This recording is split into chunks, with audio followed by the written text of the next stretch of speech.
हिंद दोस्तों, स्वागत है आपका सोशियोलॉजी क्लासेस के हमारे यूट्यूब चैनल पे। तो आज हम देखेंगे ये यूजीसी नेट दिसंबर के एग्ज़ाम के जो पेपर हैं उनका एनालिसिस देख रहे हैं, उसका भाग 2। तो देरी न करते हुए आइए देखते हैं आज का पहला प्रश्न। पहला प्रश्न है, बी मैलिनोवस्की के अनुसार निम्नलिखित में से कौन से कथन संस्कृति के संदर्भ में सत्य है। तो संस्कृति एक ऐसा साधन है जो व्यक्ति को उसके जैव मानसिक उत्तरजीविता को सुरक्षित करने में सक्षम बनाती है। तो यह जो है स्टेटमेंट मैलिनोवस्की के अनुसार सही है। संस्कृति के एक अधिजैविक जैव अवधारणा है, तो यह स्टेटमेंट गलत है। संस्कृति व्यक्ति की मानसिक और बौद्धिक उत्तरजीविता में सहायक होती है, यह भी कथन सही है। संस्कृति का प्रत्येक पक्ष मानव की आवश्यकताओं में निहित होता है, अर्थात मानव की आवश्यकताओं की पूर्ति करता है, तो यह भी मैलिनोवस्की के अनुसार सही है। तो हमारा राइट आंसर जो हो जाएगा यहाँ पे ए, सी और डी हो जाएगा, क्योंकि इन्होंने कहा कि संस्कृति की उत्पत्ति जो है मानव की आवश्यकताओं की पूर्ति के लिए की गई है।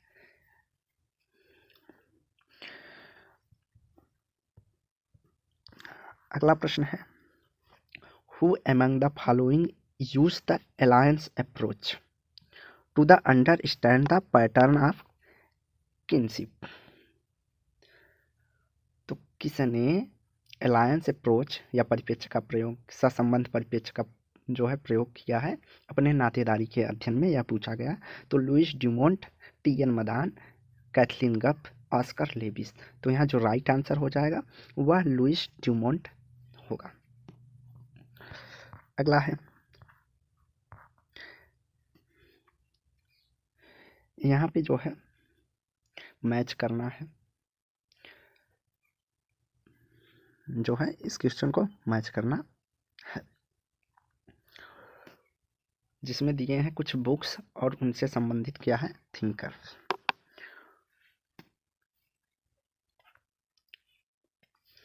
तो आइए देखते हैं। तो यहाँ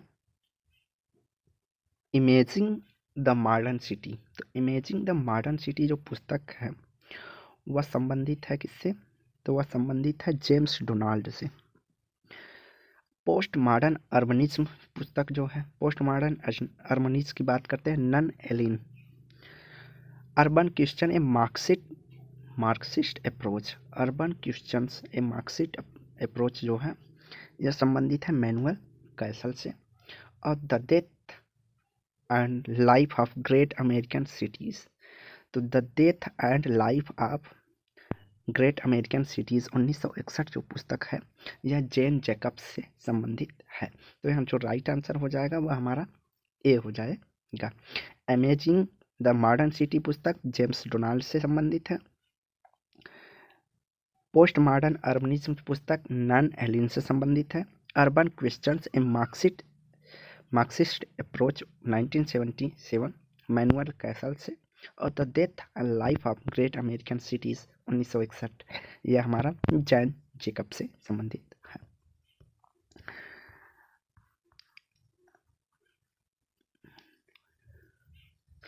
अगला प्रश्न है, प्रौद्योगिकी के नियंत्रण के संबंध में कोलोग्रिड डायलेमा के बारे में निम्नलिखित में से कौन सा सही है। कोलोग्रिड डायलेमा, किसी प्रौद्योगिकी का नियंत्रण इसके आरंभिक अवस्था में है जब इस पर संभाव्य खतरा मालूम नहीं होता, सरल होता है, अर्थात किसी भी प्रौद्योगिकी पर तभी नियंत्रण कर लेना चाहिए जब उसके खतरा मतलब होने से पहले। तो यह भी सही है। जब प्रौद्योगिकी के खतरे की पहचान की जाती है तब तक यह विनियमन कठिन हो जाता है, मतलब तब तक नियंत्रण करना जो है कठिन हो जाता है, यह भी स्टेटमेंट सही है। यदि आरंभिक अवस्था में ही नियंत्रण का प्रयोग किया जाता है तो प्रौद्योगिकी की आगे की वृद्धि को सीमित कर सकता है, यह भी स्टेटमेंट सही है। अधिक परिपक्व अवस्था व प्रौद्योगिकी को नियंत्रित करने की प्रभाविकता और इसकी दुर्घटना को रोकने की अभिक्षमता को निबंधित कर सकता है। तो ये जो चारों स्टेटमेंट है कोलोग्रिड डायलेमा के संदर्भ में जो है सही है। तो यहाँ राइट आंसर जो हमारा हो जाएगा वह सेकंड हो जाएगा। अगला प्रश्न है, माइकल फुको या मिशेल फुको की पुस्तक द हिस्ट्री ऑफ सेक्सुअलिटी किस वर्ष लिखी गई है? तो द हिस्ट्री ऑफ सेक्सुअलिटी जो प्रकाशित हुई है या लिखित हुई गई है वह 1976 में प्रकाशित की गई है। अगला है, what is the correct chronological sequence of the following books of Anthony Giddings? तो एंथनी गिडिंग्स की पुस्तक का सीक्वेंस पूछा गया है, जो कि हर बार पूछा जाने वाला क्वेश्चन है। अलग अलग पुस्तकें दी जाती हैं, तो देखते हैं। तो यहाँ सर्वप्रथम जो इनकी पुस्तक आई है वह हो जाएगी आपका capital and modern social theory. Then उसके बाद हो जाएगा आपका new rules of sociological method. उसके बाद इन्होंने द कॉन्सिक्वेंस ऑफ मॉडर्निटी बताई है। और आखिरी जो पुस्तक इन्होंने दी है वह runaway world, how to globalisation is shaping our lives. तो यह पुस्तकों का इनका क्रम है। तो यहाँ राइट आंसर हो जाएगा थर्ड, BCAD। अगला है,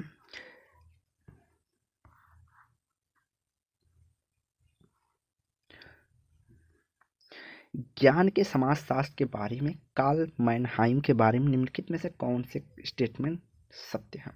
तो यह भी कार्ल मैनहाइम भी एक ऐसे थिंकर हैं जिनसे हर बार क्वेश्चन पूछा ही जाता है। तो सभी ज्ञान और सभी विचार किसी स्थान तक सीमित होते हैं, सही है। उनका संबंध विचार के संबंधी सामाजिक अथवा अनुभूत अनुकूलन सिद्धांत से होता है, यह भी सही है। विचार ऐतिहासिक समय और सामाजिक संरचना की विभिन्न अवस्थिति में निहित होता है, यह भी स्टेटमेंट सही है। और समय समय पर एक विशिष्ट समूह की अन्य समूह की अपेक्षा सामाजिक परिघटना की समझ हेतु पूर्ण पहुँच सुगम्य हो जाती है, यह भी स्टेटमेंट जो है कार्ल मैनहाइम के द्वारा ही दी गई है। और किसी भी समूह की सामाजिक परिघटना की समझ पूरी तरह से सुगम्य नहीं होती है। तो यह जो है यहाँ पे सभी स्टेटमेंट ज्ञान के समाजशास्त्र के संदर्भ में कार्ल मैनहाइम के द्वारा दी गई है। तो यहाँ राइट आंसर हो जाएगा हमारा 4, ABCDA। अगला है, who among the following uses the phrase of anti politics machine? तो ये भी नई एक कॉन्सेप्ट दी है, एंटी पॉलिटिक्स मशीन की अवधारणा का प्रयोग या फ्रेज किसने बताया है? रॉबर्ट क्लैम्बर्स ने, जेम्स फर्ग्यूसन ने,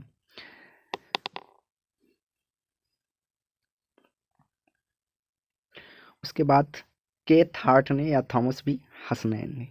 तो एंटी पॉलिटिक्स मशीन की जो चर्चा करते हैं वह जेम्स फर्ग्यूसन करते हैं।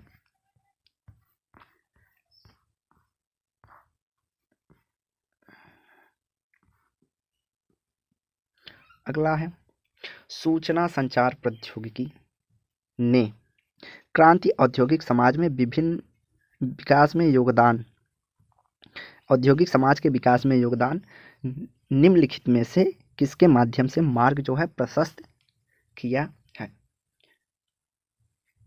तो किसके संदर्भ में यह मार्ग जो है प्रशस्त करते हैं? मूर्त वस्तुओं के उत्पादन को वस्तुपरक विचारों, कमोडिफाइड आइडियाज में स्थानांतरित करके, सही है। यांत्रिक कौशल से डिजिटल कौशल में स्थानांतरित करके, यह भी स्टेटमेंट सही है। शिक्षित एवं रचनात्मक बल के पर्यवेक्षण का न्यूनीकरण कर दिया गया है, तो यह भी कथन जो है सही है। तो यहाँ ए और चौथा है कारखानों का कार्य का केंद्रीकरण, तो यह औद्योगिक समाज में होता है, न कि उत्तर औद्योगिक समाज में।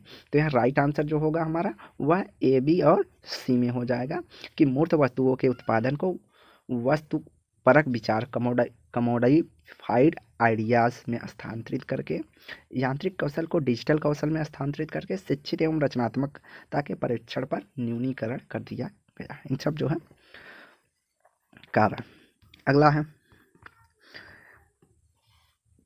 तकनीकी विकास के संवर्धन करने वाले सामाजिक कारक कौन से हैं? संवर्धन करने वाले सामाजिक कारक कौन से हैं?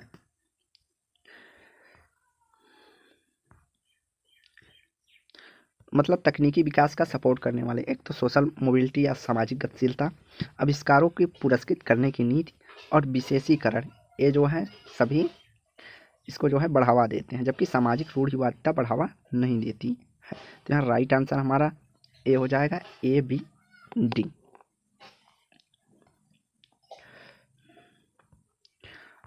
अगला है, इसको जो है मैच कराना है।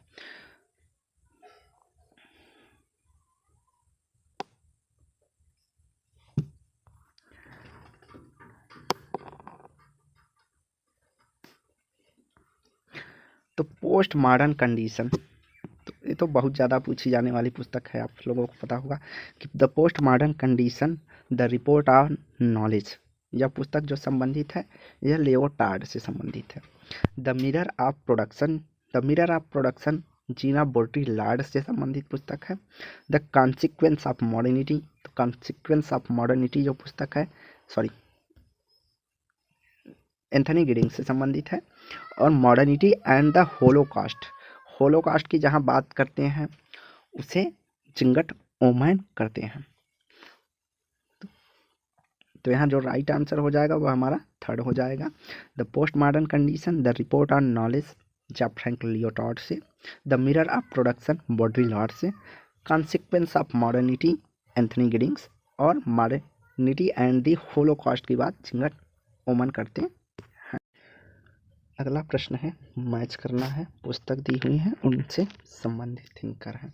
तो यहाँ पे जो ऑप्शन दिया हुआ है वह थोड़ा रॉन्ग है, हम मैच करा दे रहे हैं। तो फ्रीडम एंड सिविलाइजेशन नामक जो पुस्तक है यह मालिनोवस्की से संबंधित है। वॉक कल्चर एंड युकाटन जो पुस्तक है यह रॉबर्ट रेडफील्ड की पुस्तक है। और the elementary structure of kinship जो पुस्तक है यह लेवी स्ट्रॉस से संबंधित है। और a natural science of society जो पुस्तक है आर रेडक्लिफ ब्राउन से रिलेटेड है। तो हम यहाँ अगर मैच कराते हैं,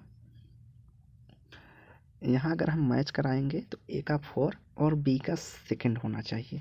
तो ए का 4 बी का सेकंड यहाँ किसी ऑप्शन में नहीं है, तो इसलिए यह रॉन्ग है। यह क्वेश्चन जो है चैलेंज हुआ होगा, तो इसके नंबर जो है सभी को मिलेंगे। तो हम मैच करा दिए हैं, एक बार आप लोग फिर से देख लीजिए। फ्रीडम एंड सिविलाइजेशन जो पुस्तक है यह मालिनोवस्की से रिलेटेड है। वॉक कल्चर एंड युकाटन जो पुस्तक है रॉबर्ट रेडफील्ड की है, जहाँ पर इन्होंने लघु समुदाय और बृहद समुदाय की चर्चा की है। उसके बाद the elementary structure of kinship की बात करते हैं, क्लाउड लेवी स्ट्रॉस की प्रसिद्ध पुस्तक है। ए nature and science of society 1948 जो है आर रेडक्लिफ ब्राउन से संबंधित है। अगला प्रश्न है,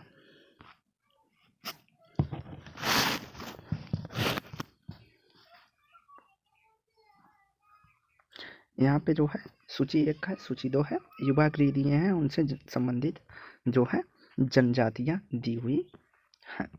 तो आइए देख लेते हैं। तो हो जो है, सबसे पहले कि हम लोग एक चीज़ को जानते हैं कि भोटिया में जो है रंगभंग पाया जाता है, तो बी का थर्ड होगा। तो बी का थर्ड केवल यहाँ पे 2 ही ऑप्शनों में है। उसके बाद हो आ गया, हो जो है, हो में सिंग बोंगा पाया जाता है, और बुक में जो है और कुछ दिया गया है तो अलग है।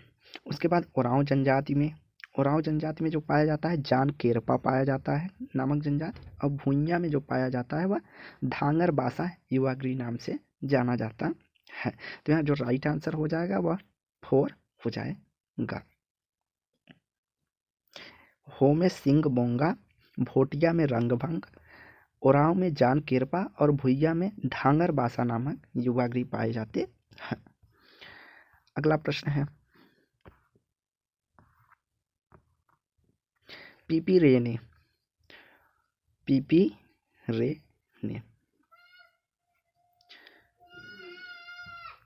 तो पीपी रे ने बताया है, पीपी रे ने सामंती व्यवस्था में पूंजीवादी व्यवस्था के अंतरण के 3 चरण बताए हैं, उनका सही क्रम क्या है।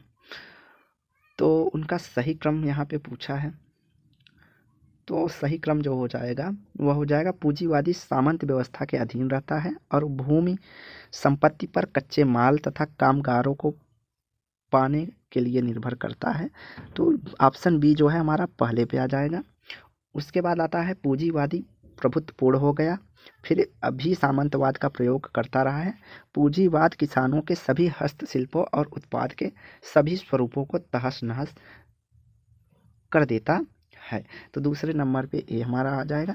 उसके बाद इन्होंने जो थर्ड बताया है कि सामंत पूंजीवाद के विकास की राह में एक बाधक हो जाता है और इसीलिए इसे पूरी तरह से नष्ट कर दिया जाना चाहिए। तो तीसरा जो क्रम है वह सी हो जाएगा, क्योंकि कहा गया है जब पूरी तरह से सामंत पूंजीवाद के विकास में रोड़ा बनता है तो सामंतवाद को एकदम पूरी तरह से नष्ट कर दिया जाना चाहिए। तो ऑप्शन यहाँ पे हमारा जो हो जाएगा वह 2 सही होगा।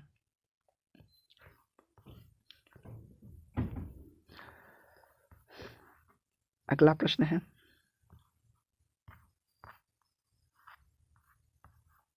कि रॉबर्ट के मर्टन द्वारा प्रस्तावित इयास ऑफ साइंस के तत्व हैं। इयास ऑफ साइंस के तत्व कौन से हैं? तो इयास ऑफ साइंस के जो तत्व होंगे वह इस प्रकार हैं। उन्होंने सार्वभौमवाद की बात की है, साम्यवाद की बात की है, तटस्थता की बात की है, संगठित संशयवाद की बात की है, अर्थात मानववाद की या ह्यूमनिज्म की बात उन्होंने नहीं किया है। तो हमारा बी निगलेक्ट करके बाकी सभी हो जाएगा। तो ऑप्शन 4 हमारा सही हो जाएगा, ए सी डी ई। अगला है आधुनिकता। आधुनिकता व भूमंडलीकरण के परिप्रेक्ष्य में टाइम एंड डिस्टेंस के दूरस्थीकरण की अवधारणा किन की है? तो ये तो आप सभी लोग जानते होंगे कि टाइम एंड डिस्टेंस की बात करने वाले केवल एक ही थिंकर हैं, एंथनी गिडिंग्स। तो यहाँ राइट आंसर जो हो जाएगा वो हमारा एंथनी गिडिंग्स होगा। अगला प्रश्न है one of the main characteristic theory of modern society. तो मॉडर्न सोसाइटी की एक प्रमुख विशेषता क्या हो सकती है? तो theory is always held with the tentative. Theory is the consider and the final example नहीं, theory is always held with the some tentativeness. The theory is the just hypothesis, hypothesis नहीं होता, theory is the description of fact. सिद्धांत फैक्टों की व्याख्या होती है, तो यह भी नहीं है। तो theory, a theory is always held with some tentativeness. तो ये राइट आंसर हो जाएगा हमारा कि सिद्धांत हमेशा कुछ अवधारणाओं या तथ्यों से जुड़ा होता है, समान तथ्यों से मिलते जुलते। अगला है which of the following associate of transvestite human. तो ट्रांसवेसाइड ह्यूमन से संबंधित कौन सा यहाँ पे कॉन्सेप्ट जुड़ा हुआ है या कथन जुड़ा हुआ है? A human who is the regularly dressed as the man, a man who is the regularly dressed as the woman, a man who become a woman, a woman who become a man। तो यहाँ पूछा है एक महिला जो हमेशा आदमियों के ड्रेस या वस्त्र पहनती हो। दूसरा ऑप्शन है एक पुरुष जो हमेशा महिलाओं के वस्त्र पहनता हो। एक आदमी जो महिला कहलाता हो या बनता हो, और एक औरत जो आदमी बनता हो। तो यहाँ पे कौन सा राइट आंसर होगा? तो यहाँ राइट आंसर जो होगा वह हो जाएगा कि ट्रांसवेसेटिव ह्यूमन वह होगी जो ह्यूमन होती हुई भी हमेशा पुरुषों के क्या है ड्रेसेस जो है वस्त्र पहनती हो। अगला है अनुसंधान को आयोजित करने के चरणों का सही अनुक्रम क्या है?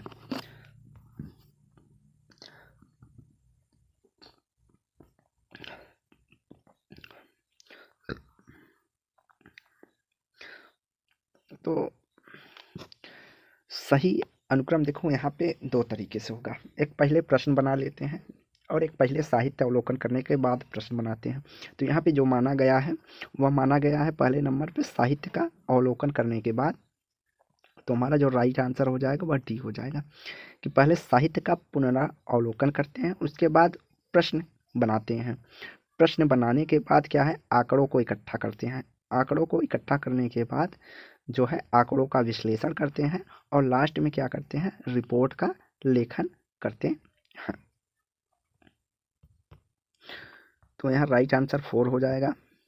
अगला प्रश्न है, there are 4 important base of socio culture identity in India, religion, caste, tribe and language, who said. किसने कहा कि भारत में 4 महत्वपूर्ण सामाजिक सांस्कृतिक पहचान वाले तथ्य होते हैं, जिसमें आपके धर्म, जाति, जनजाति और भाषा को बताया गया है। तो यह किसने कहा है? तो यह टीके उम्मन के द्वारा कहा गया है। टीके उम्मन कहते हैं कि भारत में सामाजिक सांस्कृतिक पहचान के 4 तथ्य होते हैं, फैक्ट होते हैं, जिसमें या तो धार्मिक होगा या जातिगत होगा या जनजाति के माध्यम से पहचाना जा सकता है या भाषा के माध्यम से पहचाना जा सकता है।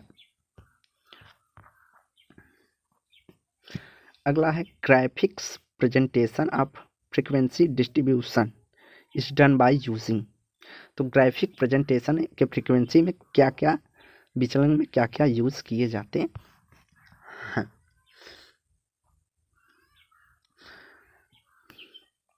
तो यहाँ यूज होता है histograms technique, frequency polygons and smooth frequency curve. ये तीनों जो है graphics presentation of frequency distribution में जो है यूज़ किए जाते हैं।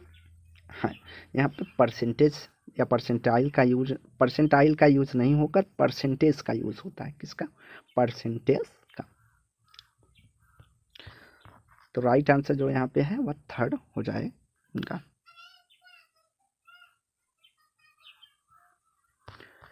अगला है, which is the not of A study design, अर्थात कौन सा इसमें स्टडी ऑफ डिजाइन नहीं है। Cross sectional, cross cultural, longitudinal. तो यहाँ जो वैसे तो देखा जाए स्टडी करने के डिजाइन के रूप में जो है सभी को देखा जा सकता है, क्रॉस सेक्शनल, लॉन्गिट्यूडनल, इंटरव्यू या क्रॉस कल्चर। तो ये तीनों तो हैं और क्रॉस कल्चर नहीं हो सकता है। तो यहाँ राइट आंसर जो है 3rd होना चाहिए था, लेकिन क्या है जो हमारा क्या कहते हैं उसको आंसर की है उसमें जो है माना गया जो वह इंटरव्यू को माना गया है। लेकिन इंटरव्यू भी एक स्टडी या किसी का अध्ययन करने का एक तरीका होता है। तो यह भी हम इंटरव्यू को एक साक्षात्कार या इंटरव्यू को एक डाटा इकट्ठा करने की श्रेणी में हो सकता है एग्जामिनर ने रखा हो, नॉट अ स्टडीज डिजाइन के रूप में। तो राइट आंसर जो हो जाएगा वह हम सेकंड को ही मान के चलते हैं, क्योंकि इंटरव्यू को हो सकता है उन्होंने डाटा इकट्ठा करने की श्रेणी में रखा हो जो एग्जामिनर हो। और क्रॉस सेक्शनल कल्चर अर्थात एक कल्चर से दूसरे कल्चर का अध्ययन करना, कई अन्य कल्चरों का अध्ययन करना, ये भी हो सकता है। तो यहाँ पे बी को ही सही माना गया है। वैसे देखने में आपको क्रॉस कल्चर भी लगेगा, लेकिन जो है डाटा इकट्ठा करने की टेक्निक के रूप में इंटरव्यू को जो है देखा जाता है। अगला है, निम्नलिखित में से कौन से गुणात्मक पद्धति की विशेषता नहीं है। इनमें से कौन से गुणात्मक पद्धति से नहीं जुड़े हुए हैं। खुले हुए प्रश्न जुड़े हुए हैं, पाठ और छवि का विश्लेषण यह भी सही है, विषय और प्रतिरूप का निर्वचन ये भी सही है, जनगणना के आंकड़े। तो जनगणना के आंकड़े परिमाणात्मक पद्धति है, ना कि गुणात्मक पद्धति है। तो यहाँ जो राइट आंसर हो जाएगा वह 4 हो जाएगा। अगला है, लेवी स्ट्रास के निम्नलिखित कृतियों को कालक्रम के अनुसार व्यवस्थित कीजिए। व्यवस्थित करना है। तो इन्होंने सर्वप्रथम जो पुस्तक बताई है वो एक ही ऑप्शन से हो जाएगा, द एलिमेंट्री ऑफ किनशिप बताई थी। उसके बाद इन्होंने बताया है स्ट्रक्चरल एंथ्रोपोलॉजी, उसके बाद द सेवेज माइंड और introduction to the science of mythology जो है कि लास्ट में बुक आई थी। तो यहाँ राइट आंसर जो हो जाएगा वह हमारा सेकंड हो जाएगा।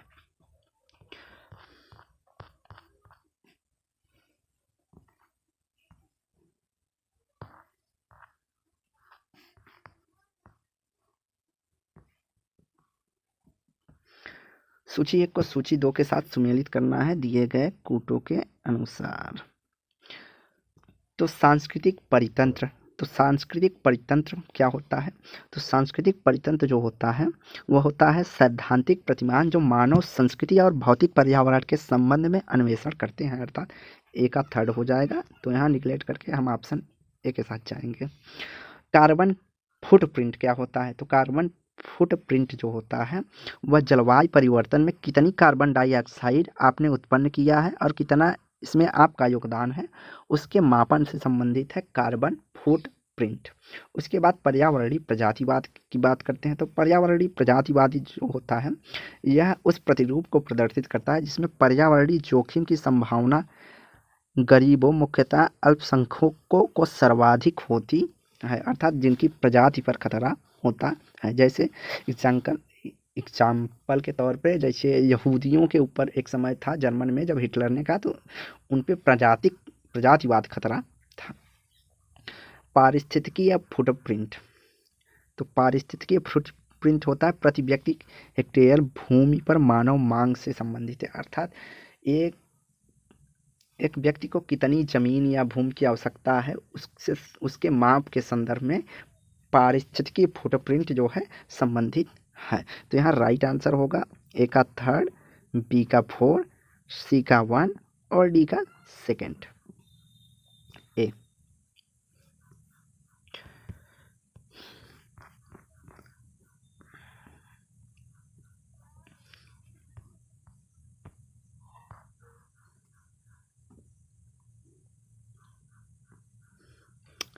तो एक community in an area of social living marked by some degree of social coherence, the base of community are, अर्थात समुदाय के बेस या विशेषताएं क्या हैं? तो समुदाय की सबसे पहली विशेषता होती है वह स्थानीय होता है, तो जहाँ पर ए नहीं है उसको हम हटा देंगे। उसके बाद स्ट्रक्चर, कम्युनिटी सेंटीमेंट, तो सामुदायिक भावना भी देखने को मिलती है, तो सी भी होगा। तो यहाँ पे जो देखिए स्ट्रक्चर तो सभी में देखने को मिलता है, लेकिन हमारे पास ऑप्शन ए और सी जो है सबसे ज़्यादा प्रोबेबिलिटी रखते हैं, तो हम ए और सी के साथ जाएंगे, तो ऑप्शन हमारा 4 हो जाएगा। और रही बात स्टेबिलिटी, स्थिरता, तो स्थिरता किसी कम्युनिटी में नहीं देखने को मिलती कम्युनिटी की, क्योंकि कम्युनिटी के जो लोग होते हैं वह आते जाते रहते हैं। जैसे राजपूत कम्युनिटी हो गया, समुदाय आज के समय मौर्य समुदाय, या कई तरह के समुदाय हैं अलग अलग स्थानों पर देखते हैं, लेकिन उनकी कुछ है लोकेलिटी होती है, पहचान होती है। तो हाँ ए और सी को जो है राइट माना गया है। अगला है सूची 1 को सूची 2 के साथ सुमेलित करना है दिए गए कूटों के अनुसार। तो रॉबिन फॉक्स, तो सबसे प्रथम हम इरावती कर्वे के साथ जाएंगे। इरावती कर्वे की है किनशिप ऑर्गेनाइजेशन इन इंडिया, तो kinship organisation in India Irawati Karve का है। तो यहाँ पे जो है 2 ऑप्शन हमारे ऑलरेडी निकलेट हो जाते हैं। अब बच्चा रॉबिन फॉक्स। रॉबिन फॉक्स किसकी बात करते हैं? तो Robin Fox kinship and marriage की बात करते हैं। तो ए का 4 हो जाएगा, तो हमारा ए भी निगलेक्ट हो जाएगा, ऑप्शन थर्ड जो है सही हो जाएगा। उसके बाद लीला दुबे जो बात करती हैं वह बात करती हैं सोशियोलॉजी या किनशिप की। पॉलिन कोलेंडा जो बात करते हैं वह regional difference in family structure in India की नामक जो पुस्तक है वह पॉलिन जो है कोलेंडा या पी कोलेंडा से संबंधित है। तो एक बार फिर से देख लेते हैं इसको। रॉबिन फॉक्स बात करते हैं किनशिप एंड मैरिज की, लीला दुबे बात करती हैं सोशियोलॉजी ऑफ किनशिप की, इरावती कर्वे बात करती हैं किनशिप ऑर्गेनाइजेशन इन इंडिया की, और पॉलिन कोलेंडा जो बात करते हैं वह regional difference in family structure in India की बात जो है करते हैं। तो यहाँ ऑप्शन हमारा थर्ड सही हो जाएगा। अगला प्रश्न है निम्नलिखित में से कौन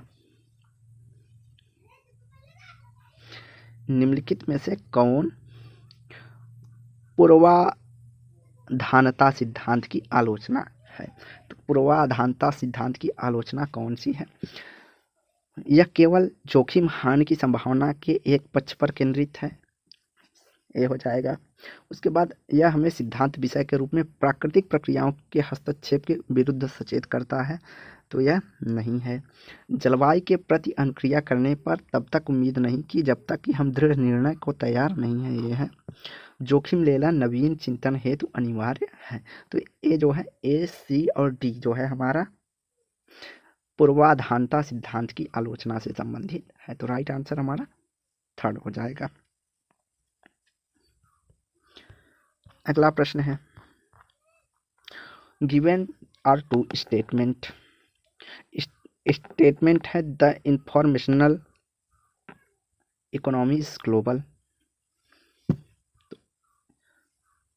तो इंफॉर्मेशनल इकोनॉमी जो है ग्लोबल होती है, तो ये तो सूचना परक समाज जो है वैश्विक है, ये सही है statement. A global economy is the historically a new reality, अर्थात इतिहास की एक नई वास्तविकता है। डिस्टेंटिक्ट फ्रॉम द वर्ल्ड इकोनॉमी, ये भी स्टेटमेंट जो है सही है कि वैश्विक अर्थव्यवस्था जो है एक नई इतिहास की एक नई सच्चाई या वास्तविकता है जो हमारे विश्व आर्थिक की डिस्टेंस अर्थात दूरियों को कम की है। तो यहाँ दोनों स्टेटमेंट जो है बोथ आर ट्रू। अगला प्रश्न है नीचे दिए गए एक अभिकथन असेशन एंड रीजनिंग है, दूसरा कारण दिया हुआ है। तो दिए गए कूटों के अनुसार जो है इनका जो है वो बताना है। तो अभिकथन ए है कि 1980 में विश्व के औसत तापमान में 0.8 की वृद्धि हुई, जिसके कारण व्यापक स्तर पर जलवायु परिवर्तन हुए हैं, जो कि गर्मी की लहरों, महाउष्मी तापमान, समुद्री स्तर में वृद्धि, हिमनाद पिघलने के रूप में प्रतिबिंबित हो रहा है। तो यह जो है स्टेटमेंट बिल्कुल सही है कि 1980 में जो है वैश्विक तापमान में 0.8 डिग्री सेल्सियस जो है वृद्धि हुई थी, जिसके कारण कई परिणाम देखने को मिले कि गर्म लहरें हुई, तापमान बढ़ा, समुद्र के जो है स्तर में वृद्धि हुई और हिमनाद अर्थात अटलांटिक में जो हिमनद हैं, बर्फों के पहाड़ हैं, वो पिघलने लगे हैं। तो यह कथन सही है। कारण है औद्योगिक क्रांति के समय मानव द्वारा कार्बन डाइऑक्साइड उत्सर्जित करने की मात्रा में 10 गुना वृद्धि की गई थी। तो यह भी जो है दोनों स्टेटमेंट सही है और सही व्याख्या है कि कार्बन डाइऑक्साइड का अत्यधिक उत्सर्जन के कारण ये सब परिणाम हमें देखने को मिलते हैं। अगला है तो आज की वीडियो अब हम यहीं समाप्त करते हैं। नेक्स्ट वीडियो में जो है इसको हम ख़त्म करेंगे, क्योंकि 30 क्वेश्चन अगले वीडियो में देखा जाएगा। तो वीडियो को लाइक एंड शेयर कीजिए, चैनल को सब्सक्राइब कीजिए। धन्यवाद।